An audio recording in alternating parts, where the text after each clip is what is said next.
And joining me now is Democratic Congressman Jim Himes of Connecticut, who's the top Democrat on the House Intelligence Committee. Congressman, to be frank, I noticed Olivia's posting because it was reposted by Senator Murphy, from Connecticut.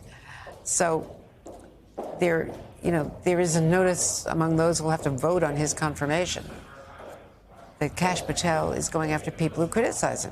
What's your reaction?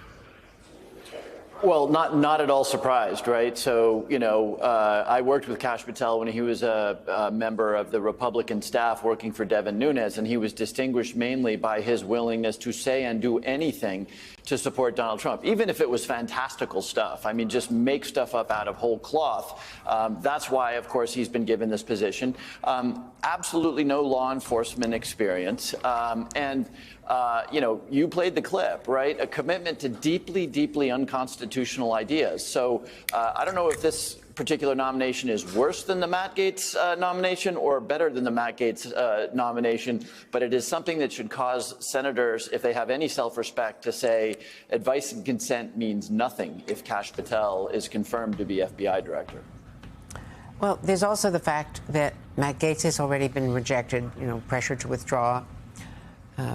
Hegseth is under fire for a lot of, established allegations that he denies. Is there going to be the fear, the Hill, your colleagues in the Senate, is there going to be fear that, who do you go after? Do you go after Tulsi Gabbard? Do you, for, justifiable reasons, they say? Do you go after Kash Patel? How many of these bullets can you take, figuratively, for the team?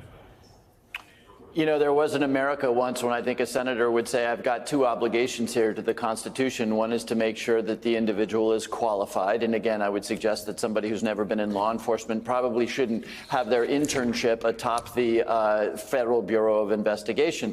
So that's question number one. And question number two, if I were a senator, would be, does this individual have the character and the commitment to really abide by the oath that we all take, which is that you will support and defend the Constitution of the United States, not support and defend Donald Trump. So again, there was an America where that's what senators would do. But you ask exactly the right question, which is, at some point, Donald Trump is going to get tired of these heretical senators who are not just saying, yes, sir, may I have another?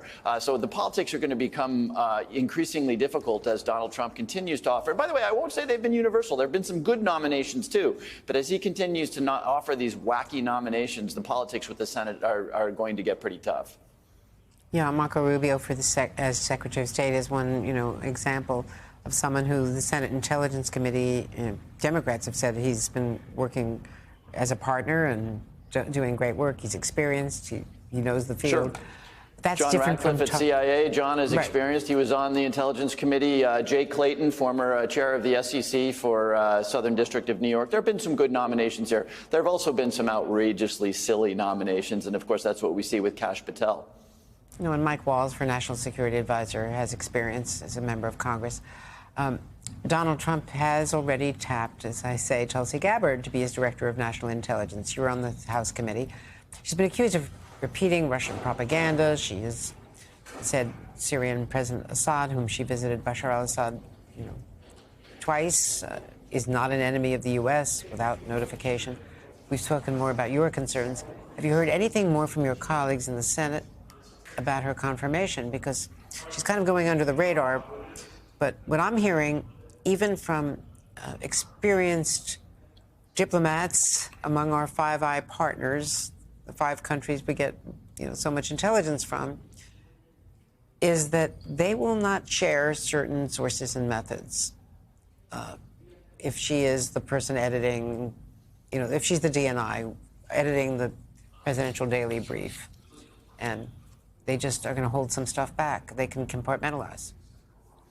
That's always a risk, always a risk. And, when we use the word sources and methods, remember, a source is often a technology that, if discovered, would put people's lives at risk, or a source can be an individual, a human being in a place like Baghdad or Moscow or Beijing, whose life would be endangered, quite apart from the value of the information they might provide, but who could be killed if that information was mishandled. Look, with respect to Tulsi Gabbard, again, being DNI is largely a massive management task of a roughly $90 billion a year operation, which does very, very dangerous things. Tulsi Gabbard, of course, has never, I think, run anything more complicated than a House congressional office. And you were right to focus on the fact that, if there's one job that senior intelligence professionals have, it is to always tell the absolute truth and to be very careful about how you do that. This is your job with respect to the president. And the fact that Tulsi Gabbard over time has promoted conspiracy theories over and over again, if I were a senator, that would be something I would want to understand and ask her about.